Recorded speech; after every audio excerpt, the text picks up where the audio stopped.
And Yuki Tsunoda is out of the Grand Prix. Guys, this is Turn 1 Race Recap with your host, Jeremiah. And Thomas. We're going to talk about the 2023 Italian Grand Prix. Welcome to Turn 1, a Formula One podcast.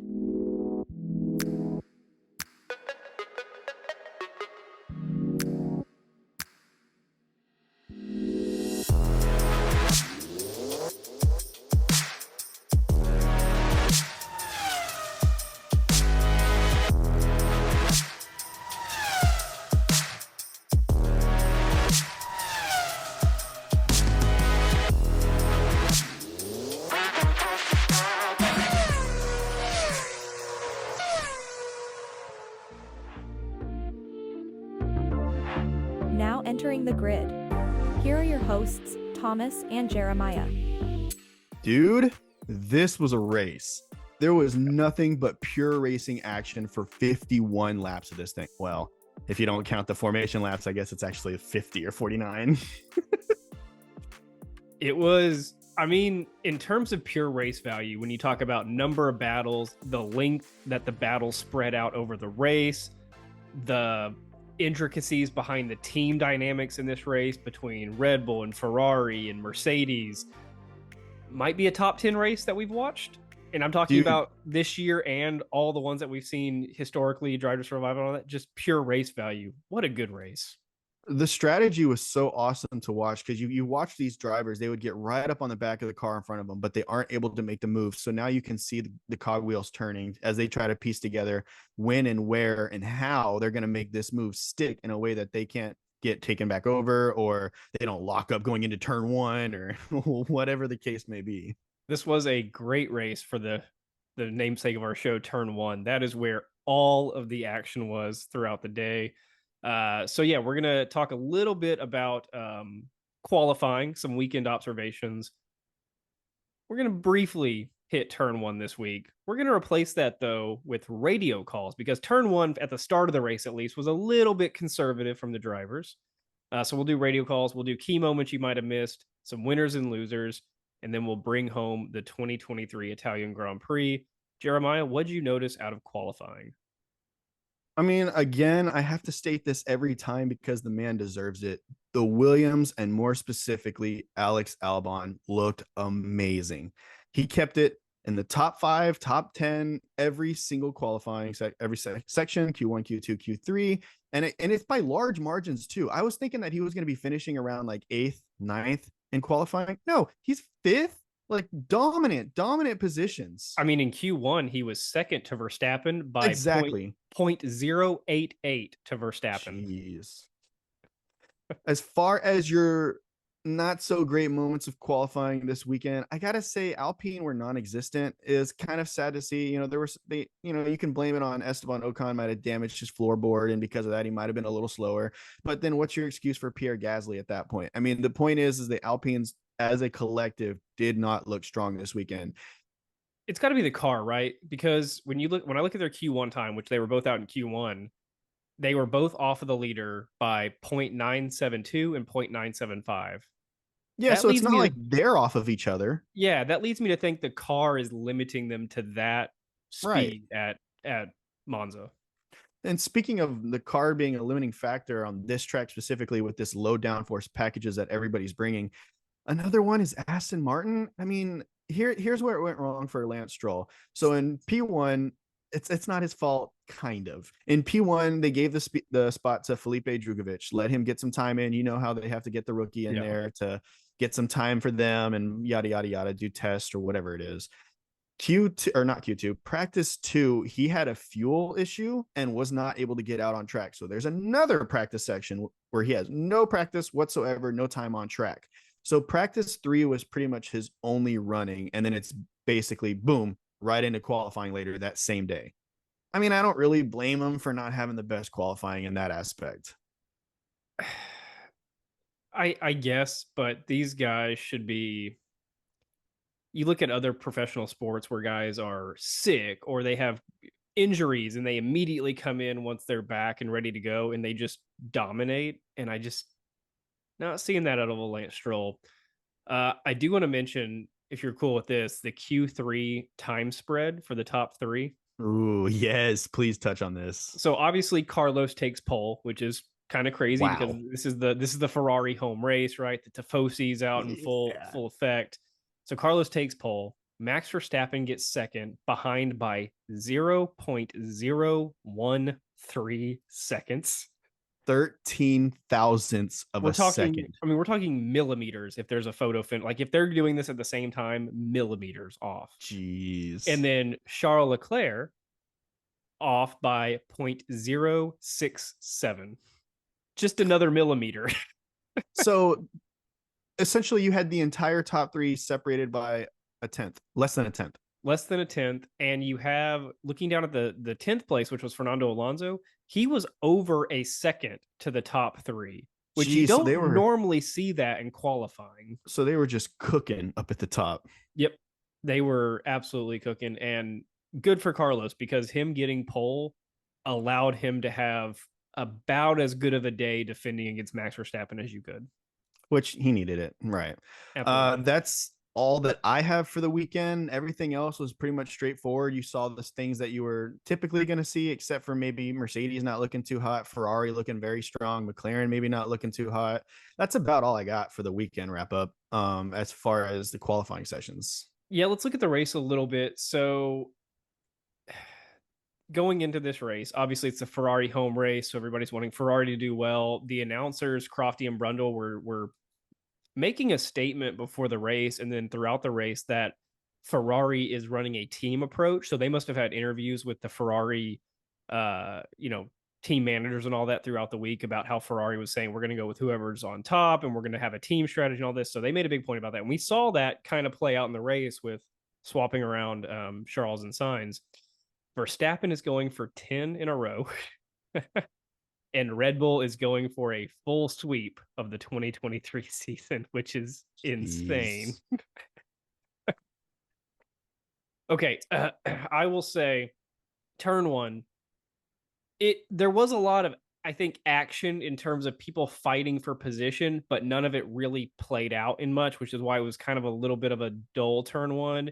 You had Verstappen and Sainz having a position battles, then Sainz and Perez, Hamilton and the McLarens, Albon and the Mercedes. So there was a couple of things, but really kind of the notable thing from turn one was Liam Lawson, who started next to an empty Yuki Tsunoda grid box, thanks to his did not start for going out in the formation lap. Just doesn't move when the lights go off. And we've seen this from a couple drivers this year. So he has a full-on chance to leap up into that empty Yuki spot, cover off all the people behind him, have a great race, which he still had a good race. And he just sits there and gets passed by 2 or 3 cars right off the line. It's one of those things where when an opportunity like that presents itself, especially if you're a rookie who doesn't have a seat, you have to capitalize on stuff like that. So for the entire grid to take off and him just sit there, come on, man, please. And he actually ended up, if y'all were looking at the back of the pack whenever the race starts, which, hey, I know the leaders are what we're watching, but if y'all are watching turn one, especially when they show the replay or if you can rewind it, look at the back of the pack. Look at like 12 through 20, because these guys are fighting for spots. That's the danger. That's the danger zone, because if you're in 19th and you want a points finish, you got to make some moves at turn one or you're not getting a points finish. And so Liam Lawson, when he finally gets up and going, tries to cover off that spot, which is now filled by another driver, and he runs an Alpine wide and into the grass. Not a good weekend for Alpine. It's his second race. He'll get there over time. Okay, let's talk a little bit about these radio calls throughout the race before we get to some of the key moments. Jeremiah, what do you got? Definitely some fun radio calls with Max Verstappen trying to catch Carlos Sainz in front of him. You definitely are always going to get some funny stuff from Max. Some of that being on lap 4, he's trying to catch Carlos. Max comes on and says he's already sliding a bit, so it's all okay. His engineer comes on. Understood, Max. Just be sensible for the moment. In other words, do exactly what you're doing, and eventually Carlos will not be able to stop you anymore. And it goes to show kind of the confidence with Max in that car, which is a good thing to have. Like, Max has full confidence that he is faster than everybody on track. Great. But at the same time, you don't want that idea to kind of like, okay, in 10 laps, I'm going to be passing this guy like nothing because he's cooking his tires. because what if in 10 laps you're not passing him, which he wasn't? And then we see a little bit of concern out of Supermax in his RB19. Right. Then we start to get some of these other things that played out. Like Max trying to dive bomb turn one, or no, he was going on the outside, but then Carlos decided to slam the door on him in turn two, causing Max to have to get on that brake. He comes on the thing, he comes on his radio, he goes, "That was naughty." And immediately after, Sainz's engineers radio into him, "Good move." Yeah. Just the exact opposite. It was to Max's point, it was a little bit naughty because they were wheel to wheel almost at going into that turn, and Sainz held a super aggressive line that if Max had not backed out of, which I don't think according to racing standards he had to back out of that, no, then they would have both been out of the race. And so I guess to Max's point, good to back out of the turn, but Carlos was basically saying, "I'm holding the lead or we're both out." It's going to be one of those two. I just find it funny for the guy that popped that exact same turn on top of Lewis Hamilton, and both of them were out of the race in a previous season, to come on and go, "That was naughty."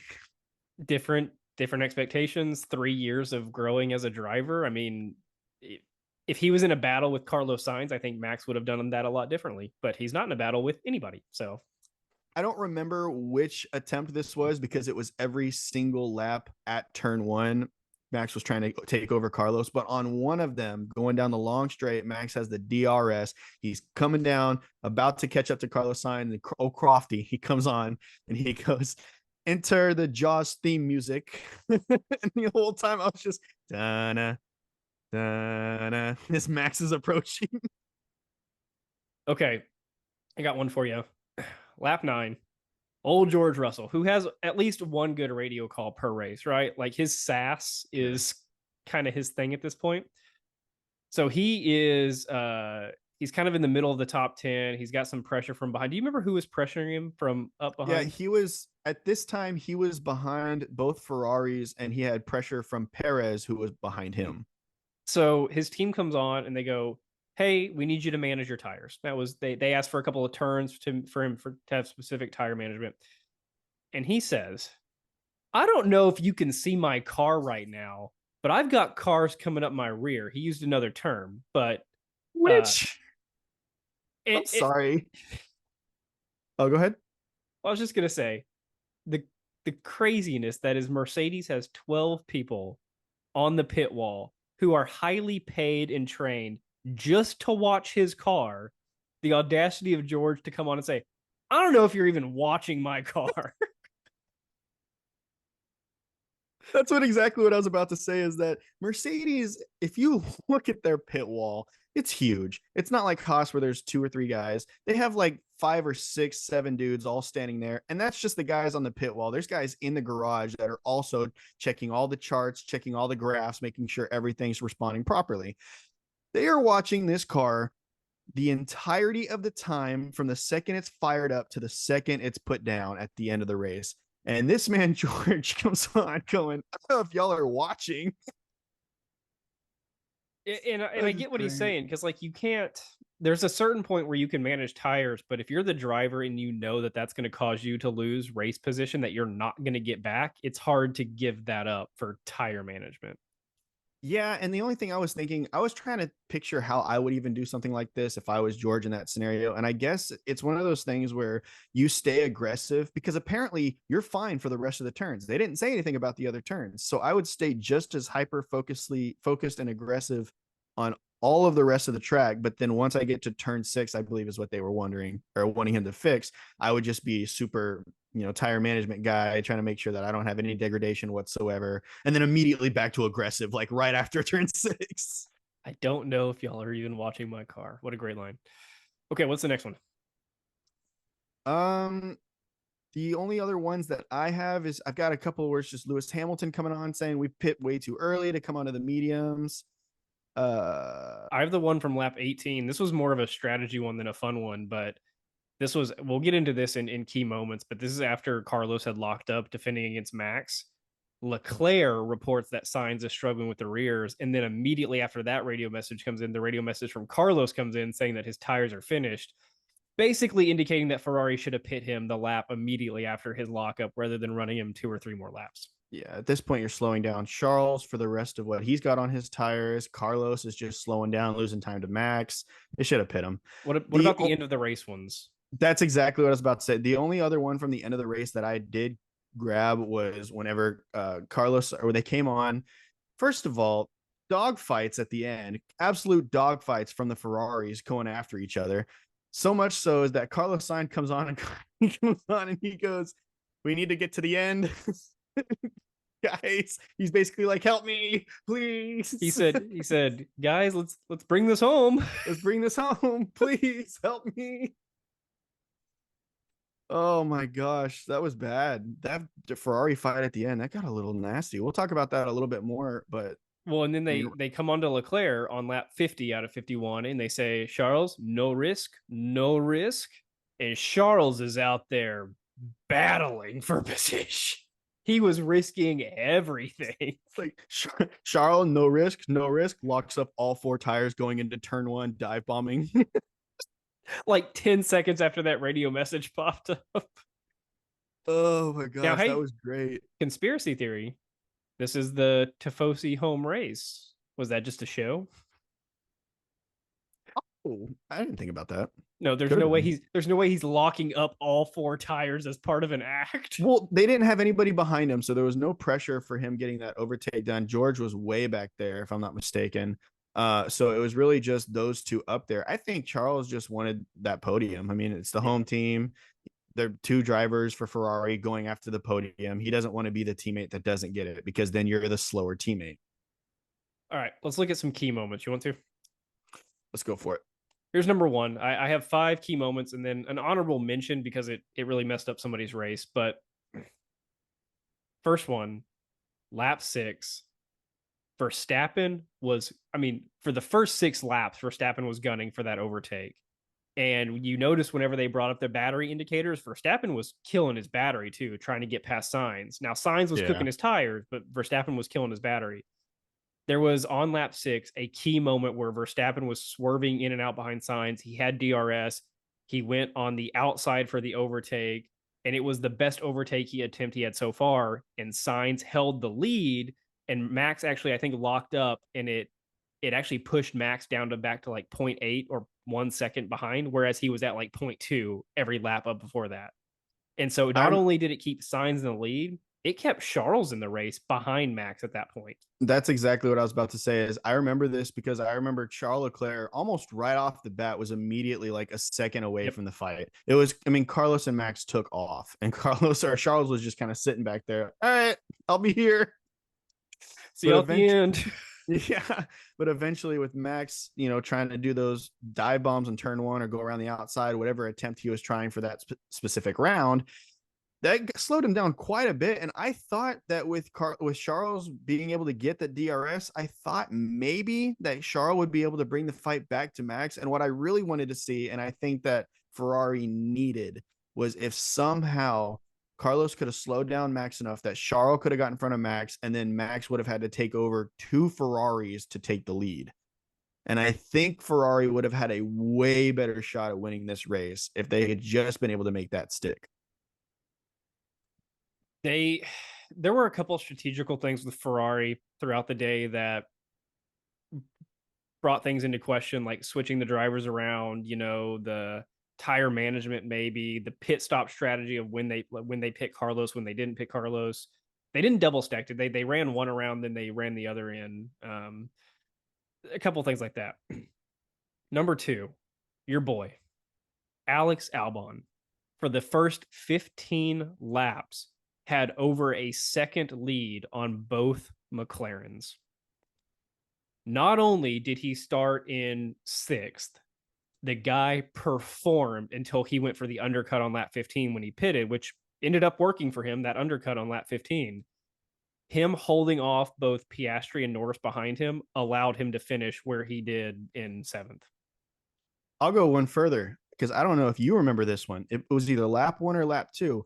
Albon got passed by one of those McLarens, to which his immediate response was, no, this is my spot, not yours. and he takes it back in the Williams. I was like, no It way. was Piastri. Piastri got around him and he took it right back. And then he immediately got up to over a second so they couldn't get DRS on him. And again, for 15 laps, held that lead over them. Which, for those of you that don't regularly watch F1, if a team like a Williams, a Haas, a Alfa Romeo, or whatever gets into the top 10 in qualifying, has a great run, when the race starts, there is no passing people. You get past. And the thing is damage control. You want to limit how much you get past. Not only did he get past, but he made a pass. That's something that you do not do with a backmarker car in the top 10. You just don't. So to see Alex Albon bring in the fight, and he's like, no, this is my spot. You are not fast enough to compete with me here. That was awesome.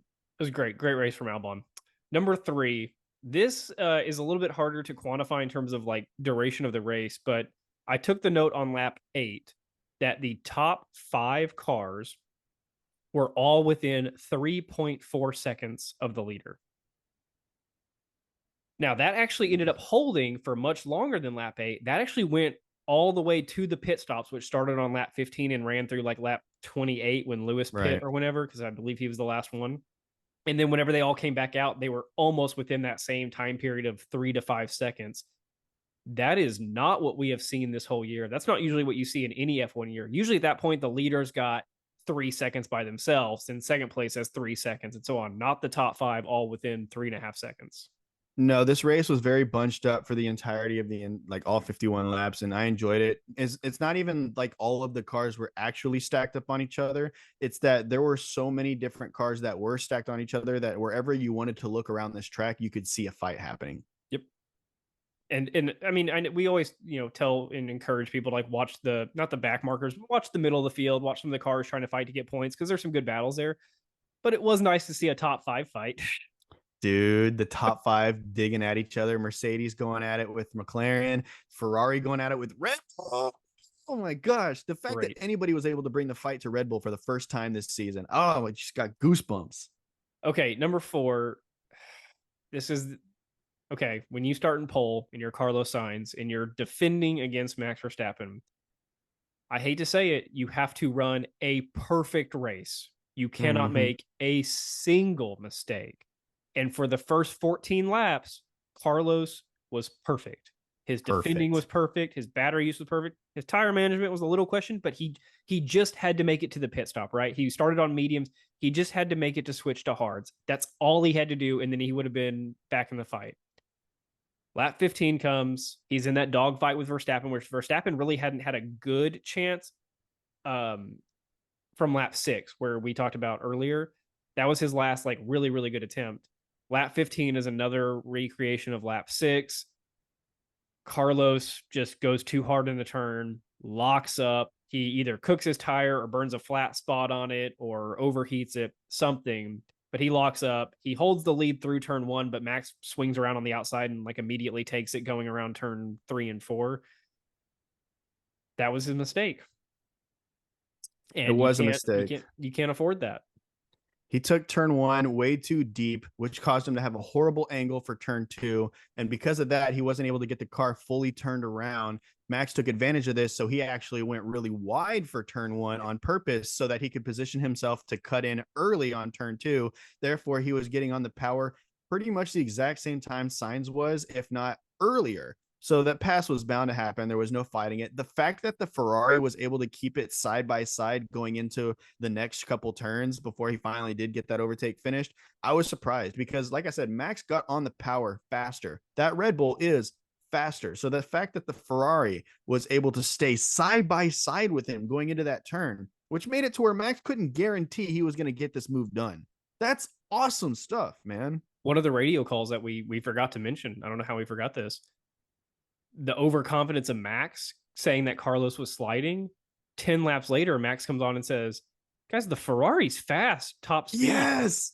He talked about the Ferrari top speed being really fast. That's because he couldn't catch Carlos. No. With DRS, that was the only time he was able to finally start making a move on him. But then I don't know. I could be wrong on this. I think they moved the DRS zone. It's up. Yeah. Okay. Because it's I like feel half of the straight. Yeah, I feel like they didn't have any time with the DRS before it was already boop turn one. I think it's always been that way, and I could be wrong, but I think the drivers usually get the slipstream the whole length of that straightaway, and so that helps. But it is odd that for that long of a straightaway, it's that short. And maybe we should look into this. Maybe there's some kind of limit on how big a DRS zone could be, because think of how big of an advantage that is having that length of pure But DRS. think about the Azerbaijan straight.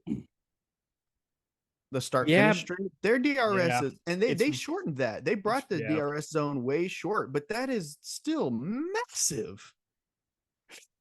Yeah, and so the next thing that happens off this is number 4 of the key moments. This doesn't. They should have pit him right after. There's no other way to put that. He ran for 2 or 3 more laps after he locked up, and when you lock up like he did, and it wasn't like a half a second. Like there was significant white smoke coming from Carlos's tires. You got to go get new tires immediately. And I know the announcers were saying he would have come back in traffic. He lost like 8 seconds over those next 2 laps. Dude, did you see his pit when he finally did come in? It was like a 3.3 or 3.2.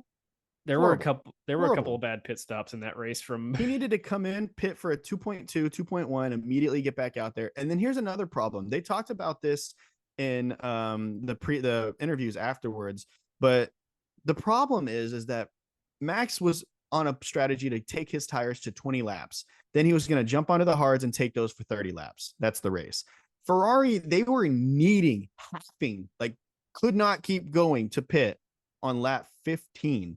So it's that he was talking about this. He said it was about a 5-lap window that Red Bull could stretch their tires longer. So on the hards, they could go 5 laps longer. On the mediums, they could go 5 laps longer. And that, even if he was able to make it to the pit, he would have had to fight his tires for 5 laps longer than he wanted to, because the Red Bull was just that much more, more consistent with the degradation. Okay, last one. I'm going to do a combo here of Lewis Hamilton's day. Lewis Hamilton went for the overcut. I believe he was the last driver to pit. He was one of the only 3 that started on the hards. And I can't remember who the other 2 were, but he started on the hards. He was the highest one up on hards, which, like Jeremiah just mentioned, your strategy is to go about 30-ish laps or so. He didn't. And then he didn't. And then switch to the mediums for 20-ish laps, because the mediums don't last as long. He went like 26. Where did he go? No, 28. Bad. He went 28 laps. It kind of worked.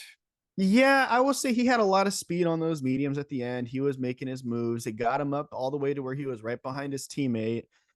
It was interesting. I guess it did play out for him. So, I feel like he could have made the hards last a little bit longer. He could have, and he had the concerning radio message as well, which was, guys, there's a lot of laps left. But the other part of this, the reason it's kind of a combo, so he gets hit with a 5-second penalty. Do you remember what that 5-second penalty was for? Yeah, he was side by side with Oscar Piastri, and then under braking squeezes Oscar all the way to the outside white line, to the point that they make contact and both of them have to go off.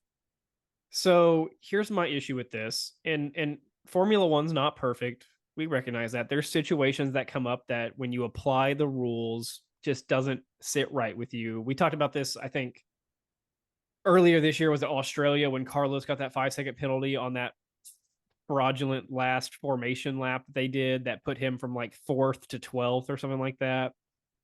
So in this case, Lewis does not give racing room, runs both of the cars off the track, makes contact with the guy, and kills Oscar Piastri's day. Oscar would have gotten, what, 6th or 7th maybe? Yeah. And Lewis only gets a 5-second penalty. He clearly caused that. Not only did he clearly cause that, he has way more experience, years under his belt, compared to the rookie Oscar Piastri. So there's no other way around this. He should have known better. I mean, he should have known, if you're going to be side by side with Piastri, sorry, you're going to have to take that turn not efficiently. You're going to have to obscure your line just a little bit. You no longer get to take the perfect line. There is a car there. And going back to the overcut thing, so I'll say that worked because he started in 8th, right? And he finished in 6th. So it kind of worked, but I didn't like how Piastri got his day ruined. I guess that's just a, hey, welcome to F1. This is how things go type of thing. Yes. But Yeah. Okay. So those were your key moments. I think those all had a pretty big impact on the day. The Verstappen Ferrari battle. We talked about the Ferrari battle at the end of the race and the radio calls, and then Hamilton just taking out the rookie Piastri. I'll throw in a couple honorable mentions for myself Yeah. before we touch winners and losers here. I did want to point out the battle. I don't remember if it was lap 23, 24, Lando and Oscar, when Oscar was coming out of the pits. That was dangerous. Oscar's coming out of the pits. They're going into turn one. Lando has to go wide, and Oscar doesn't get the car turned all the way. Kind of closes the door on Lando there. Maybe that was karma then that Lewis took him out. It definitely hurt Lando a little bit. Their tires popped pretty good together. Yep. I mean, it looked way harder than I think it actually ended up being. That just goes to the situational awareness, I think, because I don't think there's anything Piastri could have done about Lewis with what he did, but maybe deciding what fights are there to take and what fights aren't there to take. Because when you're Lewis Hamilton and you're trying to get up to, sixth or fifth in a race, you're going to be taking risks because fifth or sixth isn't good enough. So you're going to do whatever you can to get those points. We said that we were going to touch on this earlier, and I don't think we've gotten to it yet. The battle between Charles and Sainz to end off this race. We touched on it just slightly, talking about the radio messages saying to play it cool. Everybody be cool. Let's just get to the end. Carlos, he was giving it everything he had to keep Max behind him. That didn't work. Keep Sergio behind him. Sergio finally got him. And then keep Charles behind him. I mean, Charles was dogging it out trying to get that position. Side note real quick before Charles, you mentioned Sergio. We've noticed a pattern of Sergio not really getting overtakes right. Oh yeah. Trying to we were going pass, to touch on this. Trying to pass Carlos. So going back to Austria, do you remember when it was Perez and Sainz again, where Sergio would be coming up to a turn and he would get ahead of Carlos just before the DRS detection zone, go bad into the turn because he braked late, and then Carlos would get ahead of him with DRS, and he did that like 8 times in a row. Finally, he caught on, slowed down, and passed the DRS detection zone behind Carlos so that he could get him on the DRS zone. We saw a very similar situation in this race where Sergio just kept taking the poor outside line at turn 1 and locking up and braking late, and then finally takes the inside line when he gets the pass done. You're like, thank you. I guess he had I want to say he wanted to try it on a lap earlier than that, but Carlos must have just slammed the door early and taken that inside line, because when he finally gets this job done, he goes to the inside line like the second he gets on the straight. He's not playing any games, not trying to do any kind of tricks. He's staying right here and he's taking this line. Back to Charles and Carlos, though. Man, Charles was giving it everything. He wanted that podium. Dude, all of the degradation that Carlos was given to those tires during the Max fight, during the Sergio fight, Charles did all of that same degradation in the last 2 laps, trying to take it from Sainz. He was just giving it, man. And it really started, my notes on this started at least around lap 47, where you actually have Leclerc passing Sainz for third on that straight, but then he locks up going into turn 1. They go wheel to wheel. Sainz locks up on that second chicane. I forget what the name of the chicane is. But he was in front of Leclerc at that point. They both run off the track. Oh, yeah. You're talking about, okay. So they had a couple battles. They had a couple, and then Sainz got third back. And then you go 2 laps later, and that's when Sainz is like, guys, I want this third spot. Let's bring it home. Guys, let's make sure that we finish. and with the timing, so the radio messages are delayed by a good bit, usually about a lap or so. So the timing of that radio message seems to me like he said that right after they both had their lockup incidents fighting against each other. And then quite literally the very next lap, the exact same turn, they do almost the exact same thing. And it was all on Leclerc. Like, I mean, I know Carlos is defending, but Leclerc he could have ended their race on lap 49 or 50. This last little bit, I want to mention this. It ties into this fight that they were having when they were in the cool down room. And it was Max sitting there with Sergio and Carlos. They were watching the screen, and it showed Charles giving it everything he had, dive bombing the corner, locking up all 4 tires and trying to get that pass on Carlos. And Max goes, that was on the last lap, right? And at that point, they all agreed and they just kept talking. And then a little bit later, it goes back to Crofty and he brought up a good point. Hey, how does Max know that?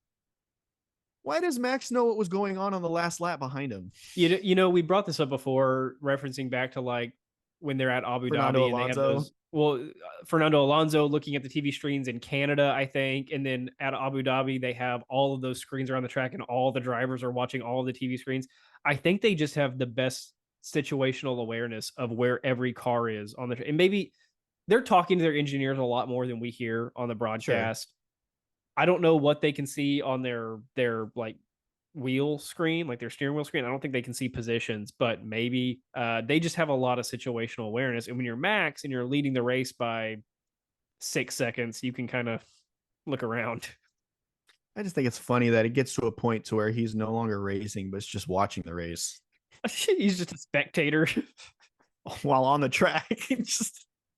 And it was lap 51 where Charles locked up at turn 1 and went off at that chicane at turn 1. He went in the escape road.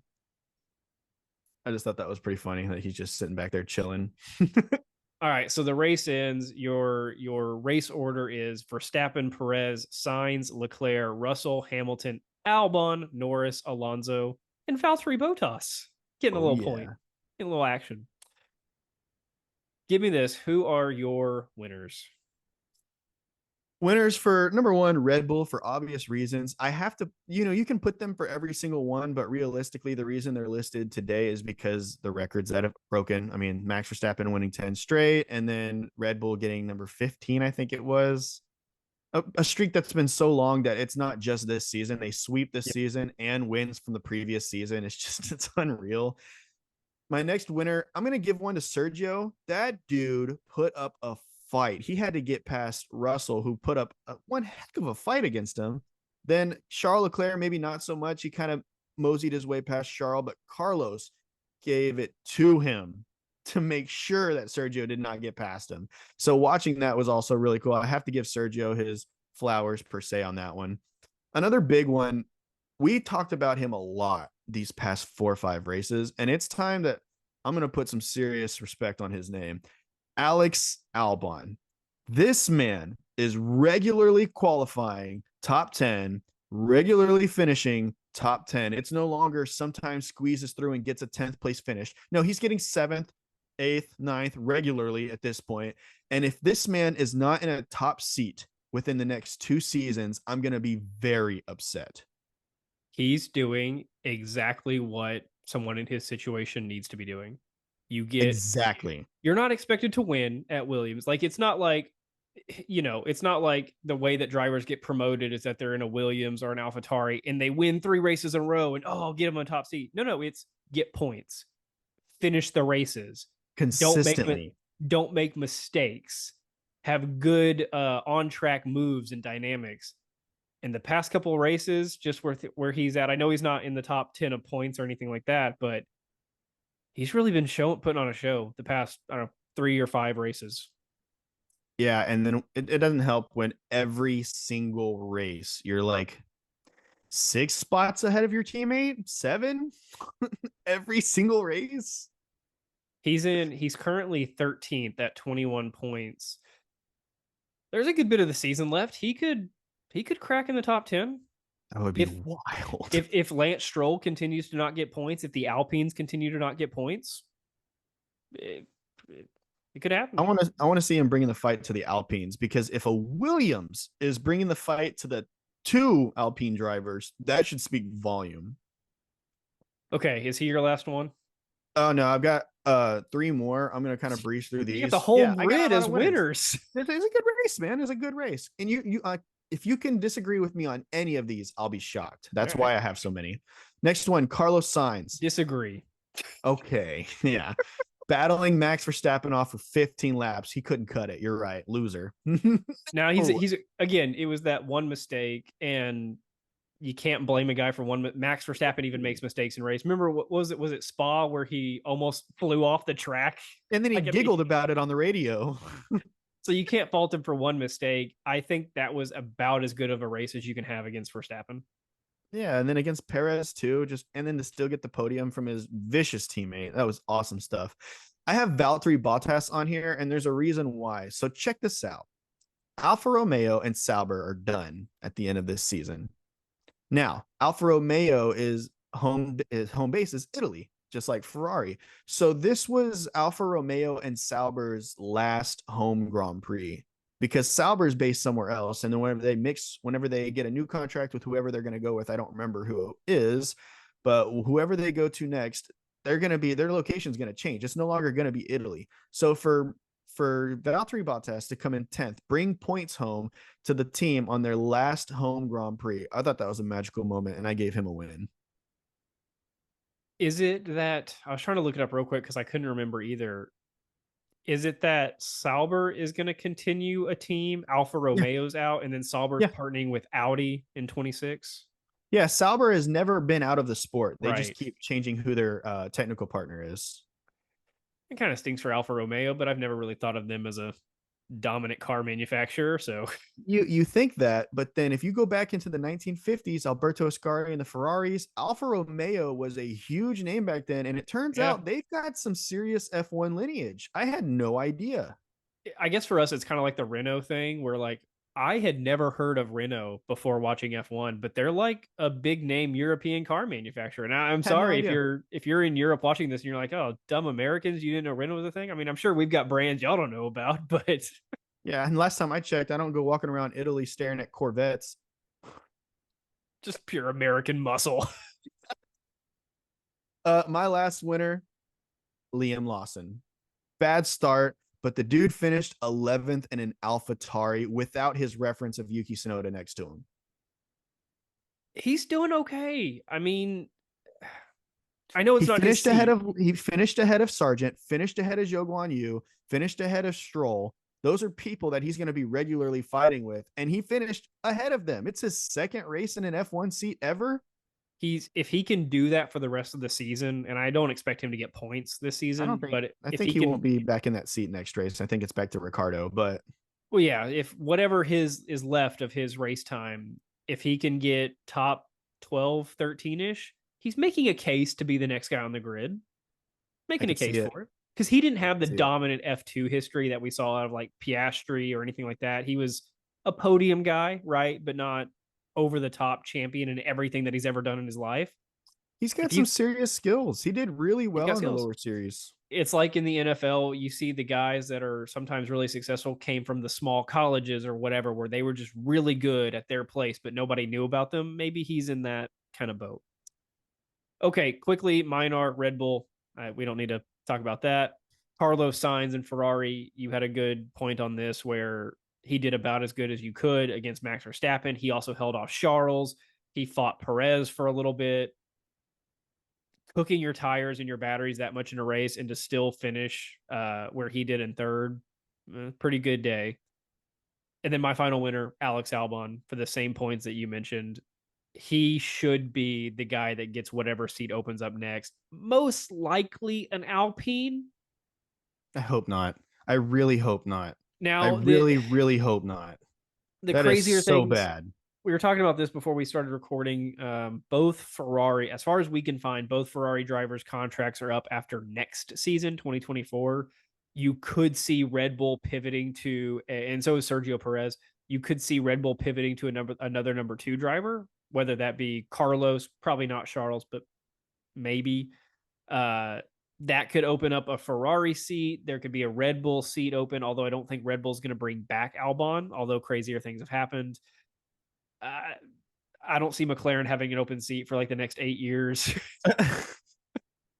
Unless one of the top teams steals away the young talent of Oscar, or more realistically, Lando Norris, I don't see a McLaren seat opening up. I really hope that if he does get a spot with a better team, it's not Alpine. They're not that much better. No, I'm sorry. They're not. Okay, real quick. Who are your losers? Losers.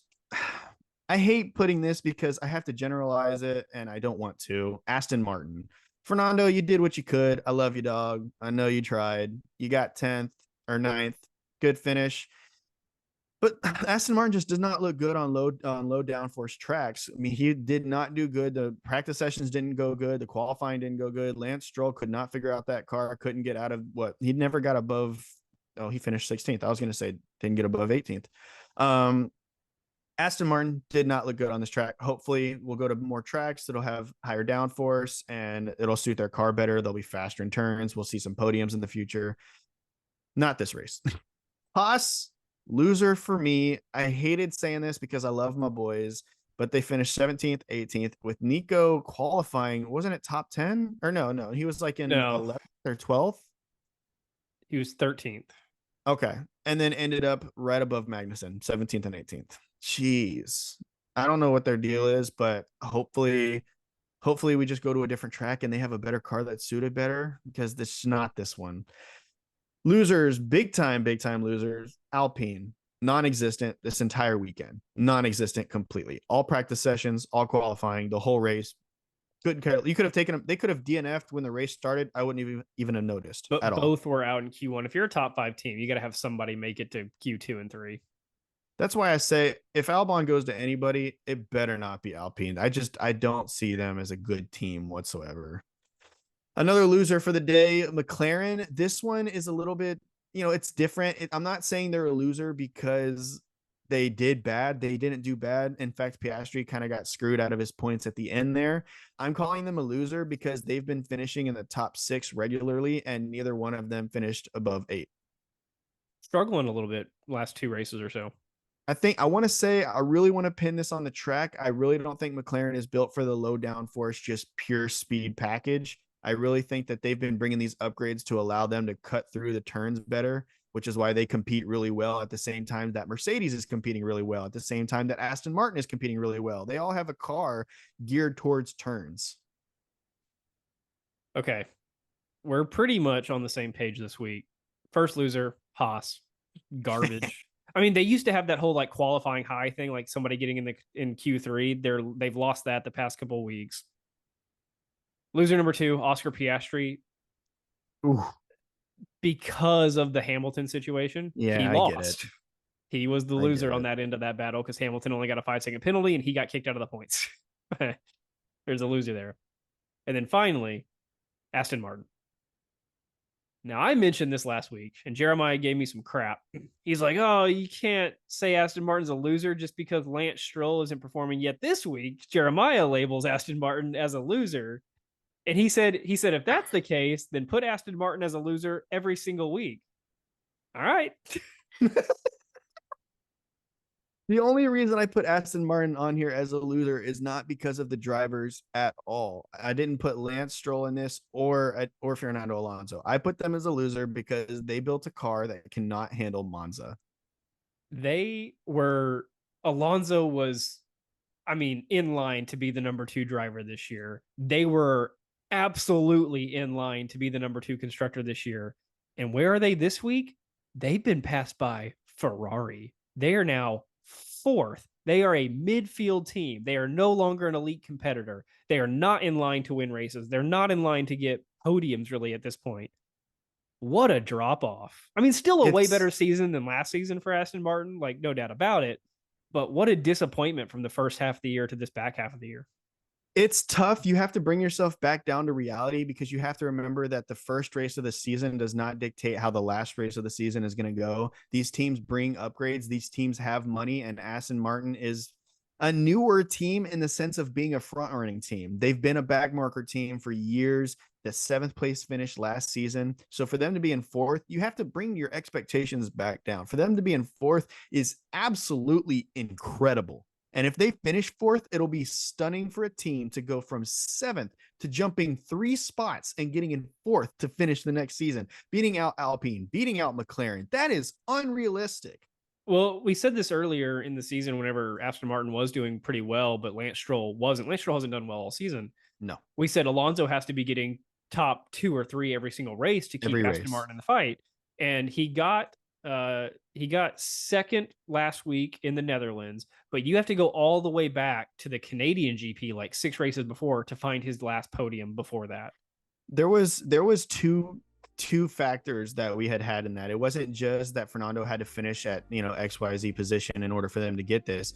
The other prerequisite for them to have a competitive season was they had to be able to bring upgrades to the car at the same rate that Ferrari, McLaren, and Mercedes are bringing upgrades to their cars, because at that point you have to be moving at the same pace as the cars that are behind you. Otherwise, obviously, they're going to pass you. So I don't think they've been bringing as big of packages, as big of upgrades for every single race in the way that Ferrari and the way that McLaren. I mean, we saw what McLaren did. They went from a back marker to arguably the second or third best car on the grid. So it's tough. It's tough. I want to see them bring upgrades, because I know if they bring in the upgrades, Fernando Alonso will deliver the results. And then Lance Stroll will always be the wild card. Are they too far out of the fight now to get back to second? I think so. To get back to second, yes, I think that they could make a case for maybe getting third, but the problem is that with Ferrari starting to figure out their car, bringing good upgrades, they have two dominant drivers. So unless Aston Martin just has a car that just blows Ferrari out of the water, one driver versus two drivers is never going to line up, ever. All right, guys, that is our recap of the 2023 Italian Grand Prix. Let us know if there was any fight that you were watching not inside the top 5 or 10 that you think we should have talked about. Guys, if you think that Liam Lawson deserves the next Red Bull seat, I'm inclined to believe you. And I think we can make it happen. All right, guys, see ya. Bye, guys.